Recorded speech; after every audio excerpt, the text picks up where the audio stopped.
Meus irmãos, boa noite. Eu quero, antes de nós começarmos aqui a nossa aula, quero dar um aviso aos irmãos. Na próxima quinta-feira, dia 30, nós não teremos estudo bíblico. Tá? Então, seguindo o nosso calendário, lá no início do ano, talvez você não se recorde, mas lá no início do ano nós apresentamos aqui brevemente a proposta de calendário que nós havíamos feito para esses cursos que previam alguns hiatos, né? Um período de férias ali em janeiro, um período de férias também no mês de julho, que a gente também vai ficar pausado. E nós passamos a observar com um pouco mais de cuidado algumas datas de feriado e entendemos que não justificava nós mantermos o trabalho, uma vez que há uma possibilidade de alguns outros irmãos viajarem, fazerem coisa do tipo. Dia 29, quarta-feira, feriado. Dia 1º, sexta-feira, feriado. Então, a gente entendeu que quinta-feira nós ficaríamos aí entre dois feriados e a melhor coisa a se fazer era nós adiarmos o nosso estudo de quinta-feira. Por isso, nós vamos ter hoje a nossa terceira aula e, sem ser na próxima semana, na outra, a nossa quarta aula e a quinta aula na semana subsequente. Então, não se esqueçam disso. Vou lembrar o reverendo Paulo aqui no domingo, de nós frisarmos bem isso.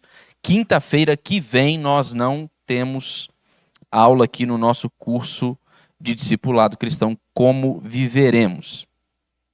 Eu quero estimular você também, encorajar você, irmão, a se tiver dúvidas ou se quiser pontuar algo, mesmo ao longo da nossa reflexão aqui, a fazê-lo.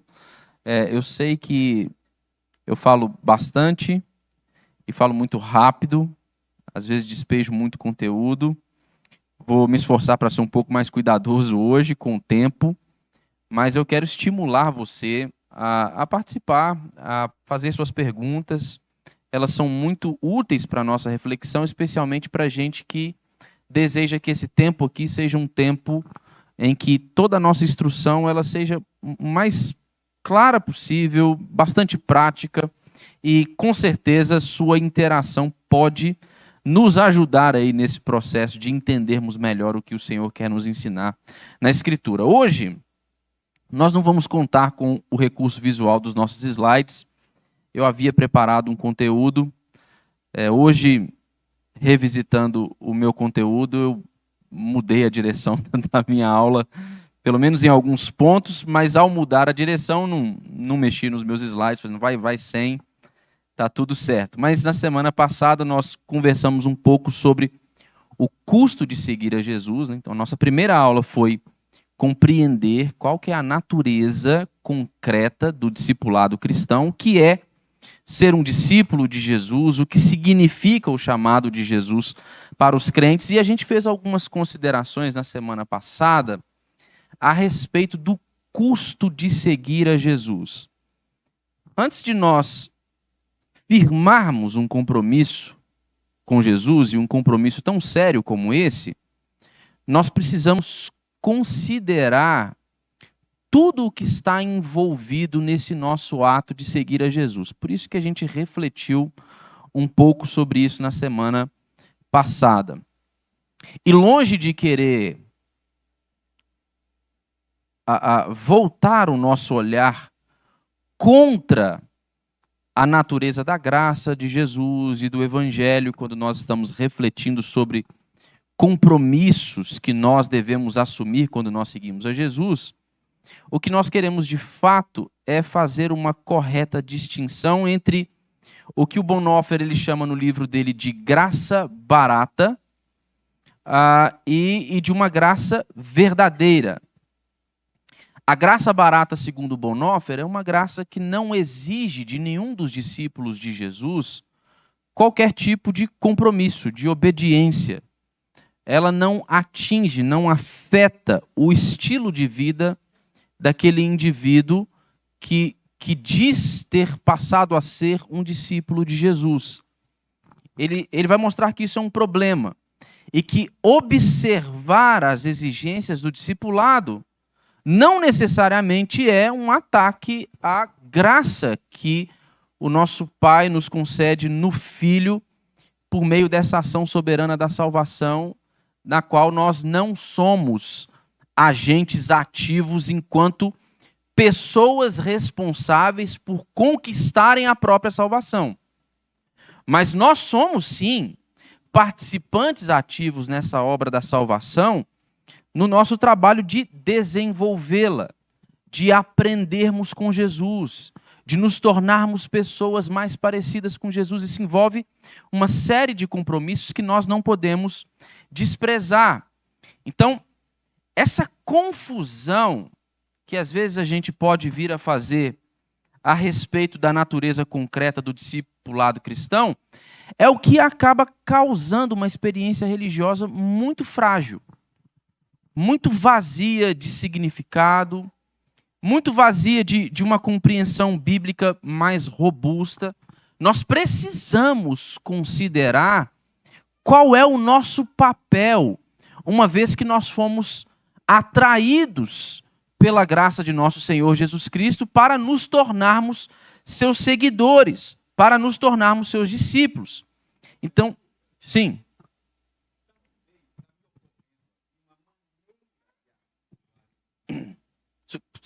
Deixa eu trazer o microfone.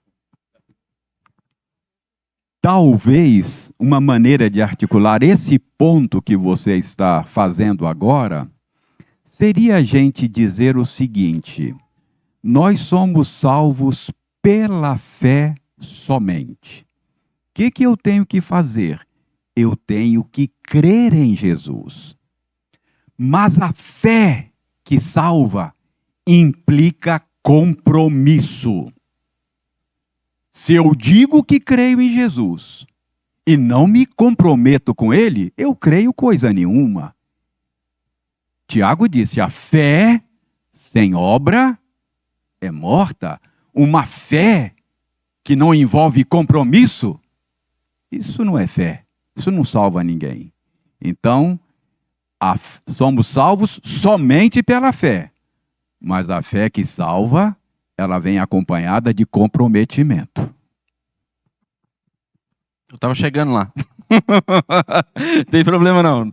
Mas é isso. O ponto é, por que eu estou fazendo menção a isso, irmãos? Porque a gente precisa ter claro na nossa mente, e a contribuição do reverendo Paulo aqui nos ajuda muito, que o chamado de Jesus ele não é só um convite para a gente acrescentar um novo item à nossa lista de coisas que nós acreditamos. Esse é o ponto. Não é só sobre acreditar em Jesus. Não é sobre acreditar em Deus. Não é sobre acreditar que Jesus morreu. A gente pode dizer que acredita nessas coisas. É sobre viver esta realidade. Por isso que há uma contrapartida. Há uma contrapartida na nossa experiência cristã. Há uma contrapartida no discipulado cristão. Há uma obediência que é exigida de nós. E que pela graça de Deus em Cristo Jesus, por meio dessa obra consumada, tornou-se possível para nós. O que antes era impossível para nós, agora em Cristo Jesus tornou-se possível. Mas o ponto é que o discipulado cristão, como bem disse o reverendo Paulo, ele exige um compromisso transformador que demanda que nós reorganizemos toda a nossa vida em torno da pessoa de Jesus Cristo como a nossa prioridade indiscutível e absoluta. Então, a nossa última aula nos ajudou a perceber um pouco isso. Nós estamos falando de algo sério, irmãos. É mais do que dizer que acredita em algumas coisas, é mais do que participar regularmente dos trabalhos da nossa igreja, é muito mais do que isso. É reorganizar a sua vida em torno da pessoa de Jesus Cristo. Isso é o que Deus está fazendo por meio de Jesus. É o que o apóstolo Paulo vai ensinar nas suas cartas, vai ensinar em Efésios, vai ensinar também em Colossenses. Deus está em Cristo Jesus fazendo com que toda esta realidade que foi afetada pelo pecado, isso inclui os seres humanos, as nossas próprias vidas, elas passem a orbitar em torno da pessoa de Jesus Cristo. Elas encontrem agora o ritmo, o significado, a órbita correta. Elas se voltem para ao sentido original para o qual elas foram criadas. E o discipulado faz isso com a gente. Ele reorienta a nossa percepção a respeito da realidade da vida, como seres criados para Deus, e agora nós enxergamos em Jesus o caminho, o único caminho para restabelecer a nossa comunhão com Deus. Mas a evidência deste compromisso com Jesus é uma vida totalmente transformada, tendo Jesus como a nossa prioridade indiscutível. Então eu acredito que a nossa última aula nos ajudou um pouco a pensar sobre isso. E a gente precisava pensar sobre isso para poder discutir, refletir um pouco sobre o que a gente quer conversar, quer ver hoje. Hoje a nossa aula é a vida com Jesus. Nós vamos refletir sobre o discipulado como uma vida de comunhão com Jesus. Jesus nos chama e nós precisamos compreender corretamente a natureza desse chamado, que a gente se esforçou para fazer na primeira aula. Há um custo envolvido em assumir esse compromisso com Jesus, isso vai custar a nossa própria vida, ou pelo menos a maneira como nós concebíamos a nossa própria vida, porque agora nós enxergamos a vida verdadeira, mas para nos agarrarmos, para experimentarmos essa vida verdadeira, nós precisamos então nos desfazer da nossa antiga vida. E a gente vai ver que o chamado de Jesus é um chamado para nós estarmos com Ele, para nós termos comunhão com Ele. Esse tema da comunhão com Deus, ele é um tema presente em toda a Escritura, né? É um dos grandes temas que amarram toda a narrativa da Escritura. O homem é criado por Deus nessa condição de poder experimentar uma comunhão plena com o Senhor. Por causa da sua desobediência, por causa da sua rebeldia, ele então perde essa comunhão com Deus, e toda a narrativa bíblica, ela se desenrola em um enredo que mostra Deus criando meios para estabelecer o seu relacionamento, a sua comunhão com o seu povo escolhido, com o povo que ele havia chamado como o seu povo. E nós vamos ver que esta experiência de comunhão com Deus, ela ganha contornos muito mais claros por meio da obra de Jesus Cristo.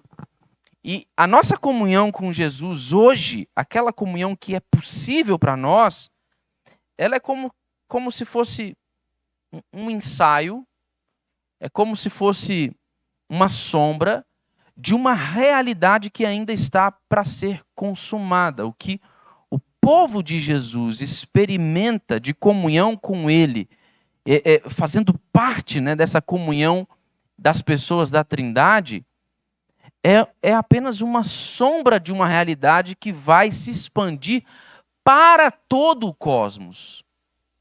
A nossa comunhão com Deus, ela vai definir o significado da nossa existência. Quando a gente pensa sobre essa comunhão, sobre o conhecimento de Deus, eu me lembro do primeiro capítulo das Institutas, em que Calvino fala muito sobre como o conhecimento de Deus é aquele conhecimento que possibilita a nós um conhecimento verdadeiro de nós mesmos. Então, a parte da nossa comunhão com Deus, não conhecendo o Senhor, não nos relacionando com Ele, toda a nossa compreensão a respeito de nós mesmos, da vida como um todo, ela está equivocada, ela está fora dos eixos. Então nós precisamos desta comunhão restaurada, que é possível que nós possamos vivenciá-la na pessoa de Jesus Cristo. Então, isso é algo que nós precisamos considerar. A nossa primeira consideração, o chamado de Jesus é um chamado para nós estarmos com Ele, para nós termos comunhão com Ele. Abra aí a sua Bíblia no Evangelho de Marcos, capítulo de número 3, versos 14 e 15. Marcos, capítulo 3, versos 14 e 15. Quem quiser pode ler para a gente aí.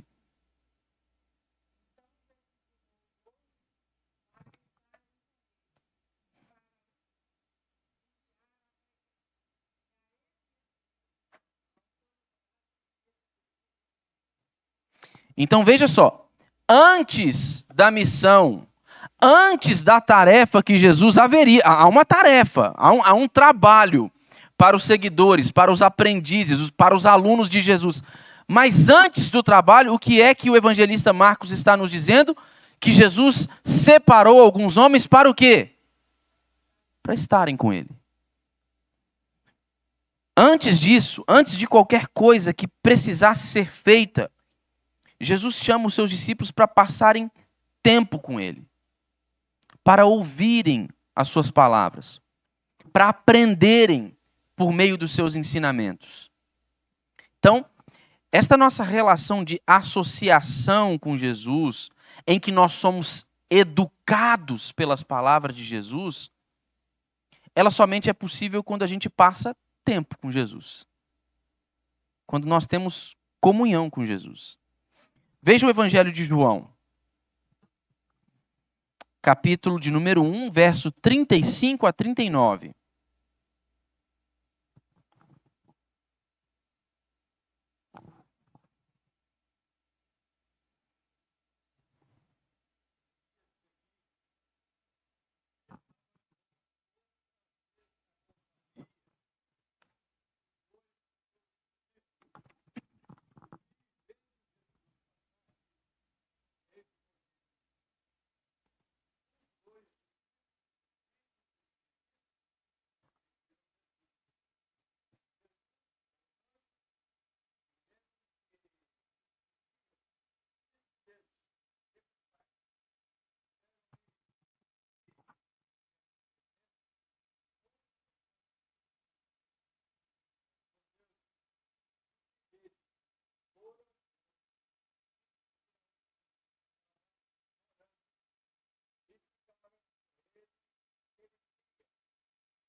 Então percebam só, João Batista estava com 2 dos seus discípulos. Ao ver Jesus, proclamou a respeito de Jesus que aquele era o Cordeiro de Deus que havia sido enviado para tirar o pecado do mundo, mais uma vez. 2 dos discípulos de João Batista, então, eles perguntam a Jesus onde é que ele estava. Jesus, então, mostra para ele onde é que ele estava hospedado e chama a nossa atenção aqui o fato de que esses discípulos, eles passam o dia com Jesus. Eles passam todo o dia com Jesus. Na versão que foi projetada aí, que é na Nova Almeida atualizada, eles colocam ali o horário, né, às 4 horas da tarde, mas alguns estudiosos discutem aí o que significa de fato a tal hora décima, que o Osório leu para nós, mas não é importante para nós considerar o que significava isso, qual é a natureza da medição das horas que João está fazendo no seu evangelho, mas o ponto para nós importante aqui é, por que João menciona isso? Por que João faz questão de deixar isto claro? Ele é o autor desse evangelho. Por que ele demonstra isso com tanta clareza? Porque certamente, irmãos, aquele dia com Jesus mudou toda a vida daqueles homens. Passarem tempo com Jesus, estarem com Jesus, ouvirem a Jesus, tudo isso deixou uma impressão tão forte naqueles homens que eles nem mesmo se esqueceram da hora exata em que eles saíram daquele lugar. Então, o chamado de Jesus, ele não começa com tarefas, com atividades, com programas. O discipulado de Jesus, ele começa com comunhão. Nós somos chamados por Jesus para termos comunhão com Ele. E eu diria que esse é o principal objetivo do discipulado cristão. Dos objetivos que nós poderíamos elencar do discipulado cristão, é provável, eu creio que este seja o ponto central. Este seja o eixo que dá sentido a toda a experiência de um discípulo de Jesus. É cultivar um relacionamento profundo com Jesus como o fundamento de toda a nossa vida. Jesus nos chama, irmãos, para poder passarmos tempo com Ele. Então, a primeira coisa que nós devemos considerar a respeito da vida com Jesus e desse discipulado como comunhão com Jesus é esse fato. Jesus nos chama, nos escolhe para que nós possamos ter comunhão com Ele. Discipulado é, antes de tudo, relacionamento com a pessoa de Jesus. Só que veja só, daí a gente pode fazer uma pergunta, né? Como é que esse relacionamento é possível hoje? A gente tem algumas respostas, provavelmente bem prontas, para explicar isso. Mas veja, não é uma pergunta tão banal. Porque para ter comunhão com Jesus como tinham os discípulos, por exemplo, naquele contexto, nenhum de nós poderia fazer qualquer coisa que possibilitasse isso, né? Nós não podemos comprar uma passagem agora para Tel Aviv, para Jerusalém de avião, para ir lá e encontrar Jesus.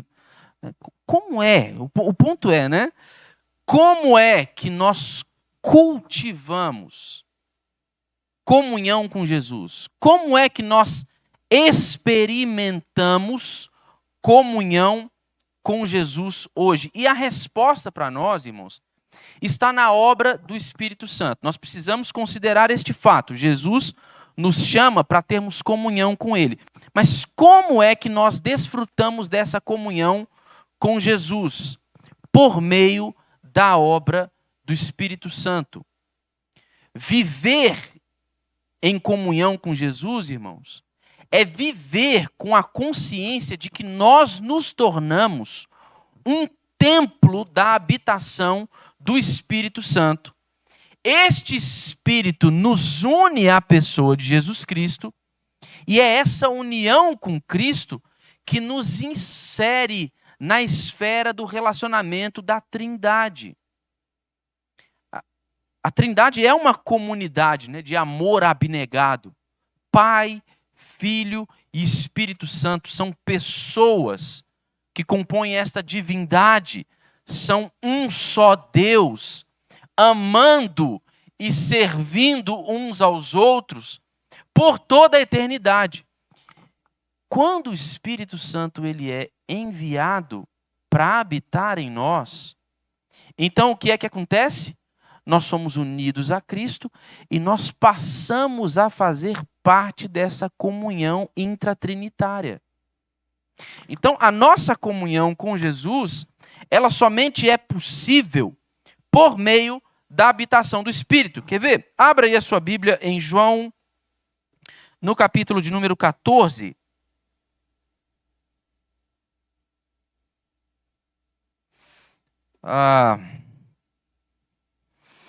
Versos de 7 a 11.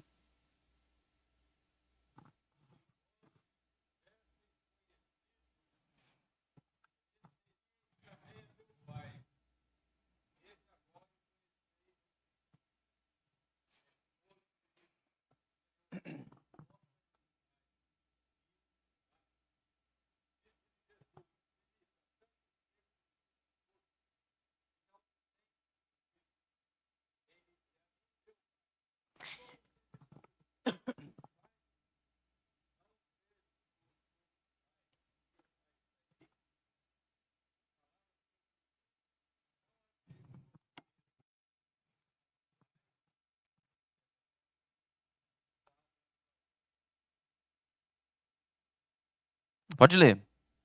O 11 também.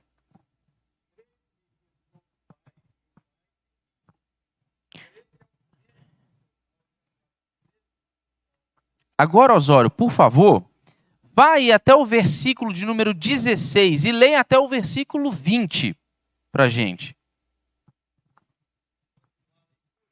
Isso, capítulo 14, versos 16 a 20.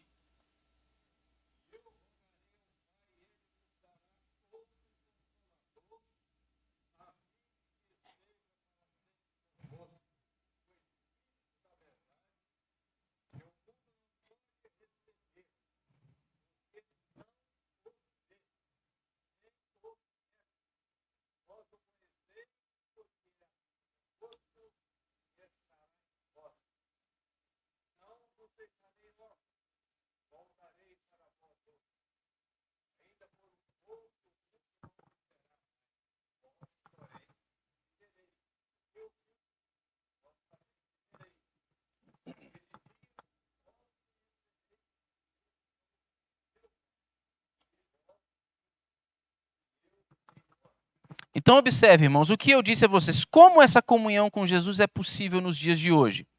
Por meio do nosso reconhecimento e dessa experiência com a obra do Espírito Santo. O Espírito Santo, como eu disse, é uma das pessoas da Trindade.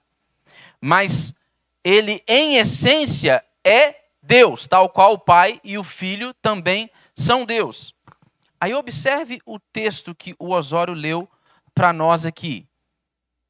Jesus está falando aos seus discípulos no contexto do seu discurso de despedida. A gente passou muito tempo refletindo sobre isso aqui em uma série de sermões.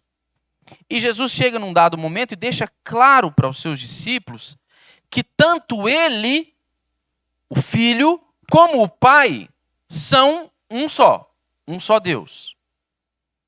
É por isso que ele diz assim: se vocês tivessem me conhecido, vocês conheceriam também a meu Pai.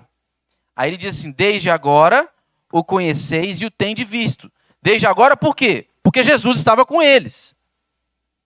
Se Jesus estava com eles, o Pai estava com eles. Há um sentido em que o Pai também estava com eles, porque Jesus é Deus. Nesse sentido, estar com o Espírito, ser habitado pelo Espírito, é estar com Jesus também. Assim como é estar com o Pai também. Porque ele é Deus de Deus. Jesus deixa isso claro para nós. E aí ele vai continuar no texto que, a partir do verso 16, o Osório leu para a gente. Jesus diz o quê? Que ele vai enviar um ou outro Consolador. Ele vai enviar alguém que é aquilo que ele também é. O outro Consolador é o Espírito. A implicação óbvia é que Jesus é um Consolador. Ele vai enviar um outro Consolador para o quê? Para estar com seus discípulos. Para habitar nos seus discípulos. Ele diz assim: vós o conheceis, porque ele habita convosco e estará em vós. Ele habita com a gente, vai estar na gente. Não faz o menor sentido, né? É difícil entender isso. Ele habita convosco. Quem é que habitava com os discípulos? Jesus. E estará em vós. Quem é que desceria sobre os discípulos? O Espírito Santo. Aí ele vai continuar e vai dizer assim: naquele dia, há alguma discussão aqui sobre o que significa este naquele dia. Naquele dia vós conhecereis que eu estou em meu Pai, e vós em mim, e eu em vós. Alguns acreditam que Jesus está falando sobre o dia da sua ressurreição, sobre o período imediatamente após a sua ressurreição. Algumas vezes no discurso de despedida de Jesus, de fato, é possível que a gente observe as palavras de Jesus e entenda Jesus falando sobre o momento da ressurreição. Mas o contexto aqui, próximo, né, desse texto, é o anúncio que Jesus está fazendo aos seus discípulos do envio do Espírito Santo. Então, muitas vezes, quando Jesus está falando aqui, ele tem em perspectiva o dia, o momento em que esta habitação do Espírito Santo haveria de se tornar uma realidade. Então, quando Jesus diz aqui, naquele dia vocês vão conhecer que eu estou em meu Pai e vós em mim, eu em vós, eu acredito que a interpretação mais correta, que responda melhor aqui aquilo que ensina todo o contexto do discurso de Jesus é, no dia que vocês receberem o Espírito, por quê? Por que eu acredito nisso? Porque a linguagem que Jesus usa aqui, ela indica a consciência da união, da habitação mútua dos seus discípulos com Ele. Da união com Ele. Quem é o agente que possibilita, que torna real a nossa união com Jesus Cristo? É o Espírito Santo. Então Jesus, quando fala que naquele dia, eu acredito que Jesus está falando no dia de Pentecostes, na vinda do Espírito. Ele fala, olha, naquele dia vocês vão ter consciência dessa mútua habitação. Vocês vão ver que eu estou no Pai, e que vocês estão em mim, e eu em vocês, porque uma vez que nós somos unidos à pessoa de Jesus Cristo por meio da obra do Espírito Santo, nós nos tornamos agora parte da comunhão da Trindade. Nós somos alvos do amor com que as pessoas da Trindade amam-se umas às outras. Nós passamos a experimentar isso. Então, quando nós nos tornamos discípulos de Jesus, irmãos, nós somos feitos habitação do Santo Espírito e nós então somos incluídos nesse fluxo de amor da comunhão intratrinitária. Então, como é que nós temos comunhão com Jesus hoje? Por meio da obra do Espírito Santo. É compreendendo e experimentando, vivenciando a realidade dessa obra do Espírito que nos une a Cristo. E veja só, Jesus continuou depois no capítulo de número 15, ainda no seu discurso de despedida, a ensinar sobre esta comunhão e sobre a importância de nós mantermos esta comunhão com Ele. Ele começou a ensinar isso por meio da metáfora da videira verdadeira. Abra aí em João 15, verso 4. João 15, verso de número 4. A metáfora da videira verdadeira.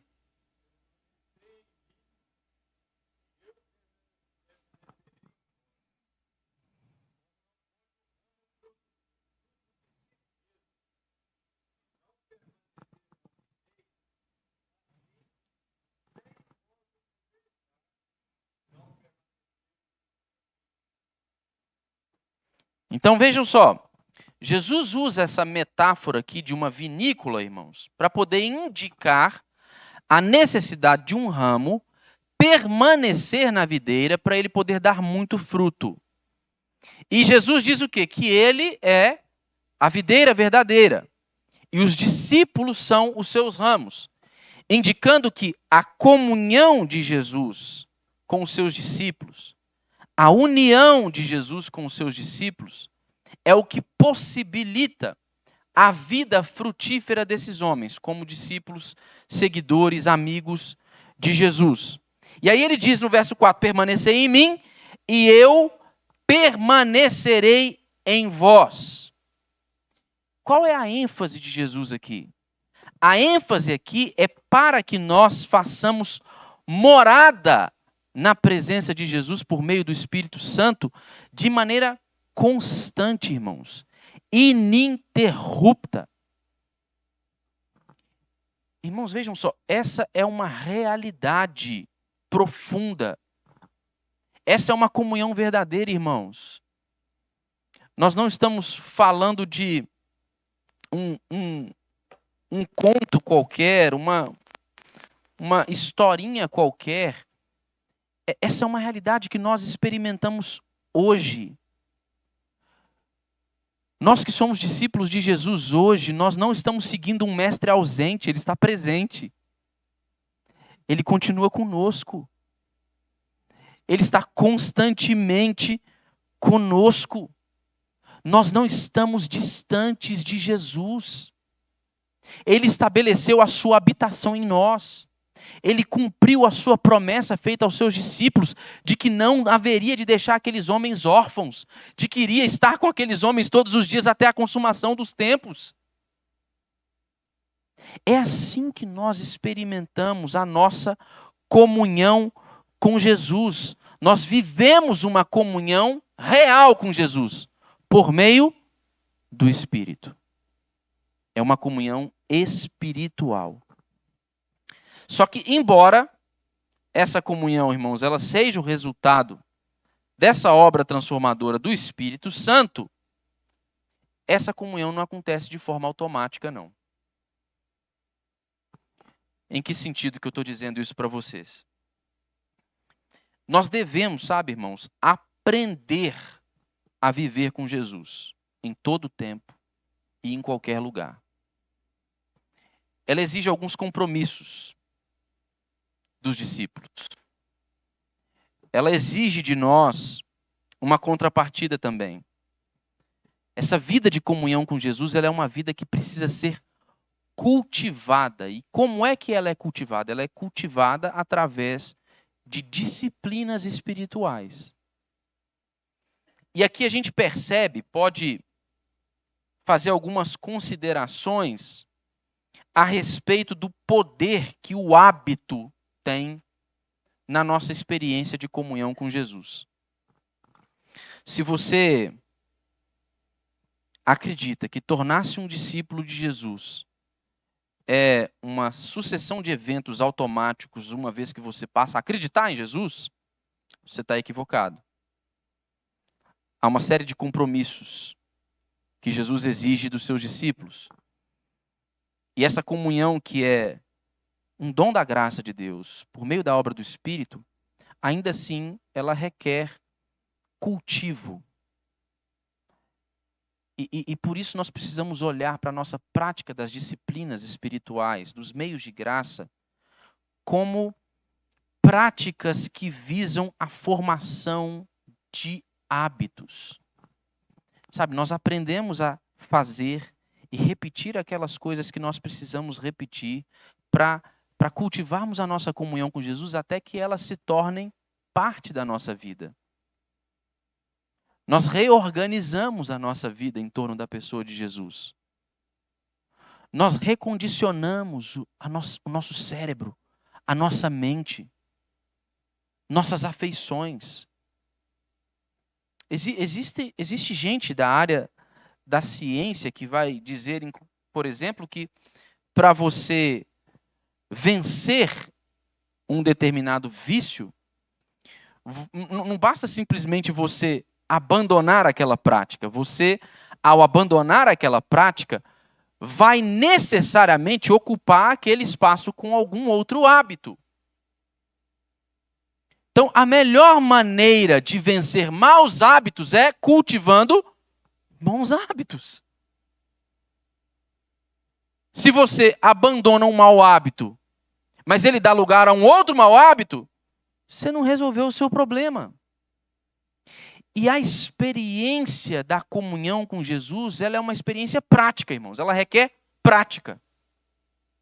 Não é como dizem aí o pessoal, atletas, gente de todo tipo, mas é o dito popular aí, que a prática leva à perfeição. Na nossa relação com Jesus é preciso prática, constância. Uma obediência firme, numa mesma direção. Eu sempre me lembro do pastor Paul Washer, né, falando sobre oração, e ele fala assim, mas e se eu não tiver vontade de orar? Ora até da vontade, cara. Ora até da vontade.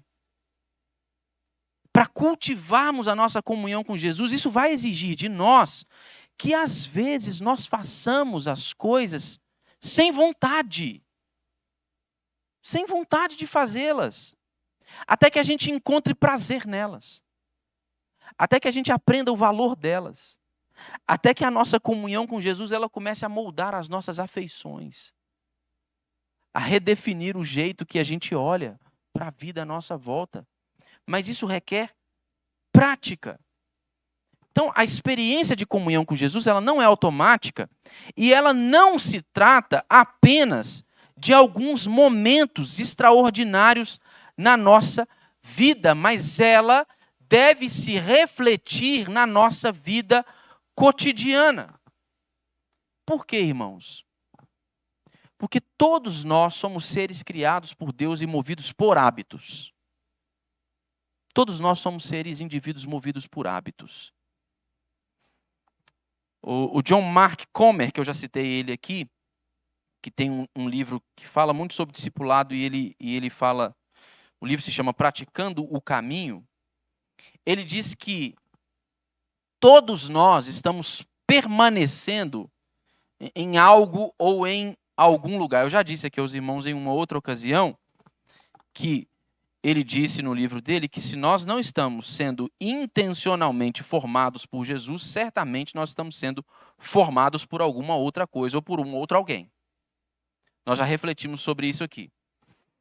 Então, quando ele fala sobre hábitos espirituais, por exemplo, ele vai dizer que a importância de nós permanecermos em Jesus se dá ao fato de que todos nós, em alguma medida, nós possuímos esse lugar de pertencimento, sabe? É como uma espécie de uma casa, de um lar, para onde nós retornamos quando a gente tem de lidar com as nossas emoções, quando a gente tem de lidar com as nossas responsabilidades, quando nós temos de lidar com a nossa saúde, com o nosso dinheiro, com os problemas, com a vida em geral. Há sempre um lugar para onde a gente vai, sabe?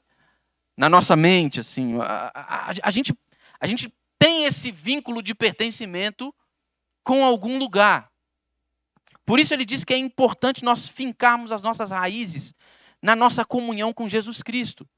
Porque o lugar em que nós estamos, em que nós permanecemos, o lugar que nós fazemos dele o nosso lar, vai determinar os frutos da nossa vida para o bem ou para o mal. Se eu estou em Jesus, o que é que eu vou experimentar? Eu vou experimentar aos poucos mais do fruto do Espírito, né? Sendo gerado, aparecendo, né? Mais amor, alegria, paz, paciência, longanimidade, bondade, né? Nós vamos experimentando mais essas coisas. Por quê? Porque Jesus é a nossa casa. Jesus é o nosso lar. Jesus é para onde nós corremos no meio da nossa vida, das intempéries, das dificuldades, das alegrias, dos dissabores. É para onde nós vamos no final do dia. Mas, irmãos, se as nossas raízes estão fincadas nos feeds das nossas mídias sociais, isso provavelmente vai gerar alguns frutos também. Isso vai nos tornar pessoas mais irritadiças, mais ansiosas, mais arrogantes, mais simplistas, mais autocentradas, mais distraídas. Olha só, né? A gente vive esse problema no nosso tempo hoje, com uma quantidade enorme, o reverendo Paulo fez menção a isso aqui, no último sermão, de diagnósticos que devem ser considerados, levados a sério, tratados com profissionais adequados para isso. Mas chama a nossa atenção esse número crescente, por exemplo, de diagnósticos, como é o caso dos transtornos de déficit de atenção, né, de TDAH, para o fato de que a gente parece estar fazendo o que o reverendo Paulo nos alertou aqui, que não é uma boa coisa para se fazer, nos eximindo das nossas responsabilidades, nos desumanizando e admitindo que assim, essa é a minha condição, eu sou assim, não tem jeito para mim. Só que nós crescemos em uma cultura, em um mundo em que nós estamos cultivando maus hábitos, um atrás do outro.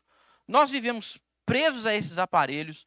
E isso vai nos tornando pessoas com uma atenção cada vez mais limitada, pessoas mais distraídas. E nós estamos normalizando o fato de que nós estragamos a nós mesmos.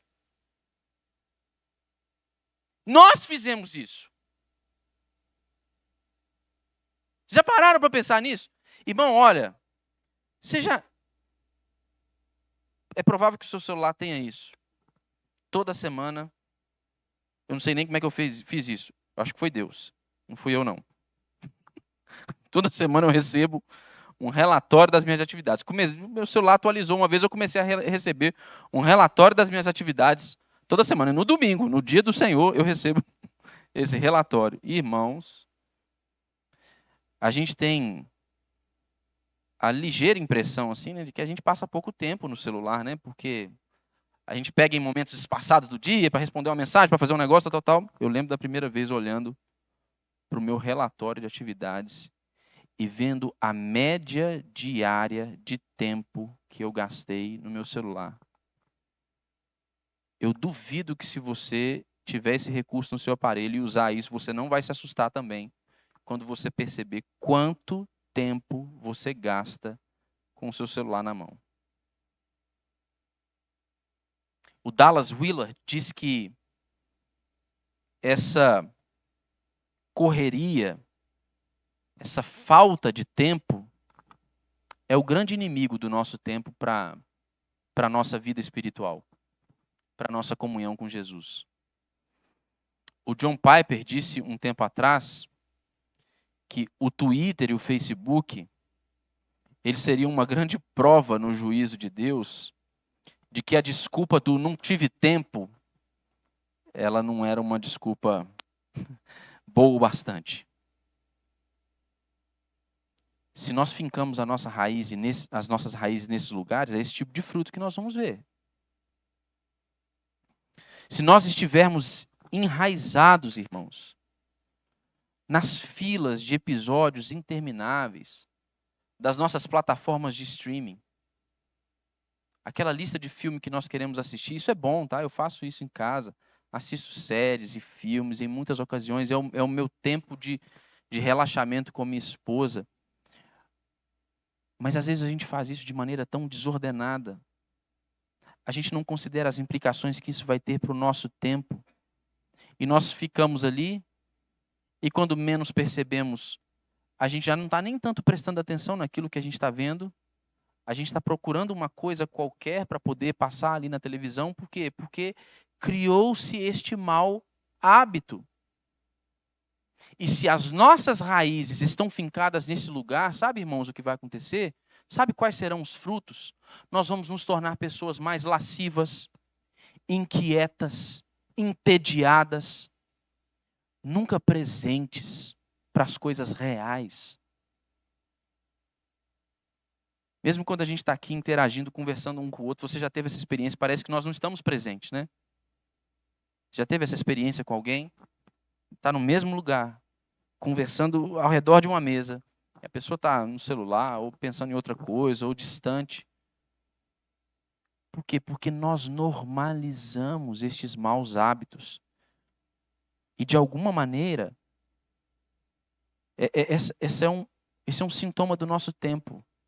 São os lugares com os quais nós estabelecemos vínculos de pertencimento. São os lugares quando a gente volta. Quando a gente está frustrado, a gente volta para o celular, para o feed, e fica zapeando. Ou vai para a televisão, para uma série, para qualquer coisa. Ou para um vício hedonista qualquer, tentando aliviar a nossa necessidade de prazer, de conforto e o nosso anseio por paz. Jesus é o nosso lar, irmãos. É em Jesus que nós devemos fincar as nossas raízes. Mas para isso a gente precisa cultivar essa vida de comunhão com Jesus. E as disciplinas espirituais são os meios pelos quais a gente pode cultivar a nossa comunhão com Jesus. E eu estou caminhando aqui para o fim.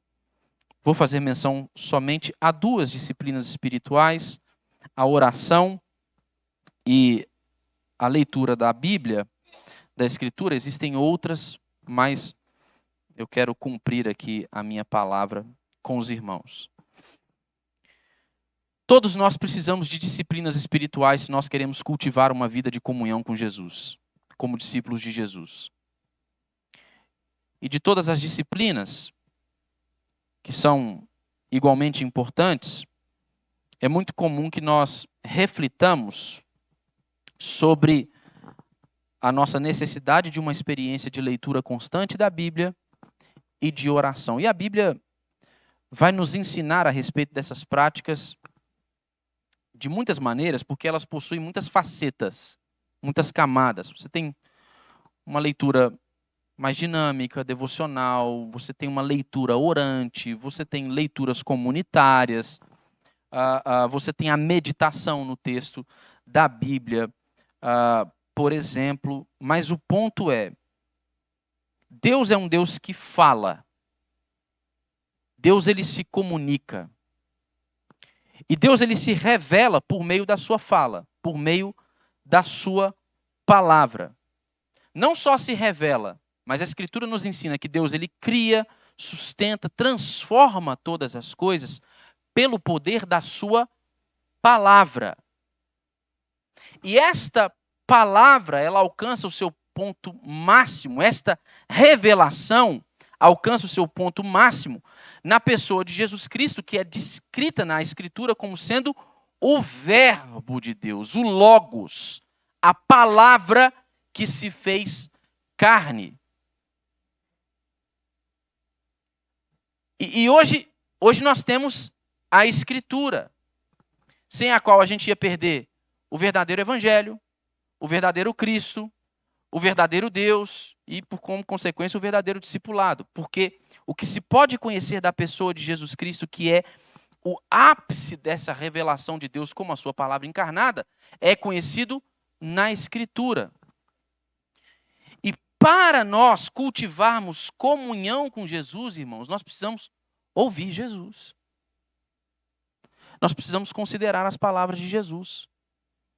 Nesse discurso de despedida que nós lemos alguns trechos deles aqui, tanto do capítulo 14 quanto do capítulo 15, isso fica muito claro para nós.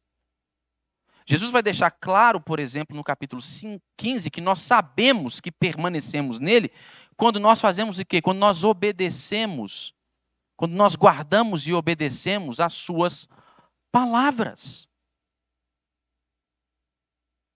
Nós não conseguimos cultivar uma vida de comunhão verdadeira com Jesus, irmãos, sem ouvirmos as palavras de Jesus. Ou você tem alguém que você considera um amigo muito querido, muito especial para você, e que você não para ouvi-lo. É preciso parar para ouvir Jesus. É preciso considerar o ensino de Jesus. O poder desta palavra para nos alcançar, especialmente com o Evangelho, mas também para sustentar a nossa comunhão com o Deus Pai e para balizar, transformar toda a nossa vida, para nos tornar pessoas mais parecidas com o nosso Mestre. Nós precisamos, irmãos, de uma experiência rica com a Bíblia. Nós precisamos ler, nós precisamos estudar, nós precisamos meditar nas palavras de Jesus, não meramente como um exercício intelectual, mas como o meio para nós nos aproximarmos e conhecermos mais a pessoa do nosso Redentor, que quer ter comunhão conosco. E também nós precisamos da oração. E, igualmente, a Bíblia nos ensina sobre a oração e sobre suas diversas facetas e camadas. Mas eu quero chamar a sua atenção especialmente para a oração que eu acho que é a mais difícil para nós fazermos. Nós oramos comunitariamente, nós temos um programa regular de oração na nossa igreja que nos ajuda, nos ensina. A Bíblia nos ensina a orar uns pelos outros. Nós nos envolvemos com as demandas uns dos outros. Nós somos representados aqui no culto, no momento de adoração pública, por irmãos nossos que nos elevam ao trono da graça de Deus por meio de suas orações. Nós fazemos isso aqui no nome de Jesus, confiados na sua mediação. Existem orações que nós podemos lê-las, né? Os salmos são salmos para serem orados da Escritura, mas eu estou convencido, pelo menos assim é na minha experiência, especialmente no nosso tempo tão corrido, né, hoje, que aquele tempo a sós com Deus, o lugar secreto, sabe? Que Jesus ensina no Sermão do Monte, o quarto em que o Senhor responde em secreto. Essa oração é aquela que é a mais difícil para nós. E todas as vezes que nós olhamos para Jesus, irmãos, mesmo quando no momento de escolher aqueles seus seguidores que ficariam mais tempo com ele havia chamado uma série de discípulos, mas ele então escolhe 12. Alguns dos textos que narram essa escolha, como é o caso do Evangelho de Lucas, nos mostram, e também de Mateus, que Jesus havia procurado um lugar em que ele pudesse estar a sós com o Senhor, orando ali. Então, quando ele desce, ele fala quais são aqueles homens. E a vida de Jesus, ela é repleta desses movimentos, né? Estando no meio do povo, ensinando as multidões, orando pelos enfermos, curando os enfermos, expulsando os demônios, mas Jesus então se retirava para estar a sós com o Pai. Irmãos, nós precisamos cultivar uma vida de oração. Uma vida de oração ininterrupta, né? Paulo nos orienta, escrevendo aos Tessalonicenses, em 1 Tessalonicenses, no capítulo 5, que nós devemos orar sem cessar, mas nós devemos considerar a importância, irmãos, de encontrarmos o nosso lugar secreto, para buscarmos a Jesus, para contemplarmos a Jesus, para falarmos com Jesus. Porque se a Bíblia e a sua palavra é o meio pelo qual nós ouvimos Jesus falar, a oração é a contrapartida. É o meio através do qual nós falamos com Jesus. Nossas vontades, nossos anseios, nossos planos, todos eles são desfeitos, reordenados na presença de Jesus quando nós fazemos as nossas súplicas, derramamos o nosso coração, confessamos os nossos pecados, rogamos a graça do nosso Senhor Jesus sobre nós, ou quando nós simplesmente paramos em silêncio para contemplar a Jesus, para pensar na sua glória, para ver a sua beleza. Irmãos, nós precisamos disso. Desse tempo para olhar para Jesus e para ser olhado de volta por Jesus. Só nós, na presença dele. Porque discipulado é comunhão com Jesus. É conhecer uma pessoa. É seguir uma pessoa. É viver de acordo com o conselho de uma pessoa. É ser transformado por essa comunhão com essa pessoa. Porque essa pessoa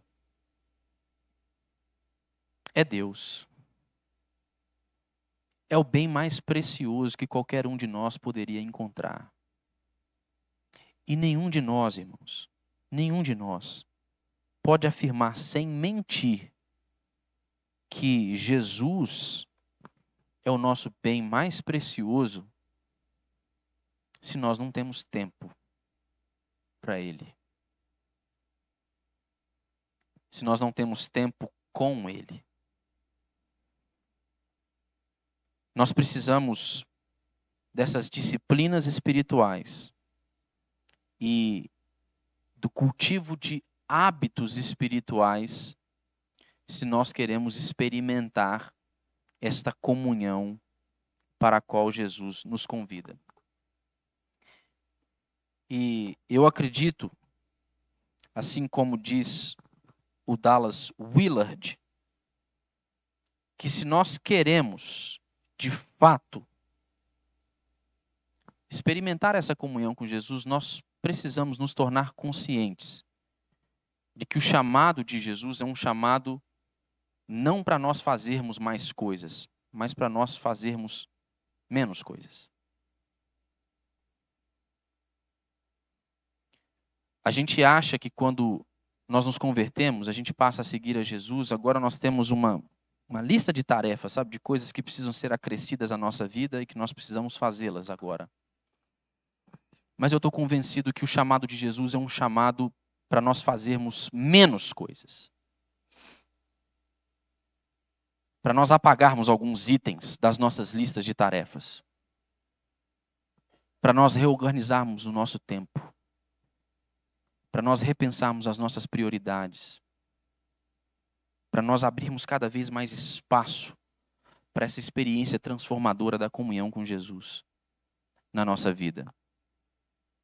Às vezes, sabe, irmãos, e foi assim na experiência de tantos cristãos, tantos irmãos nossos, isso exigiu sacrifícios.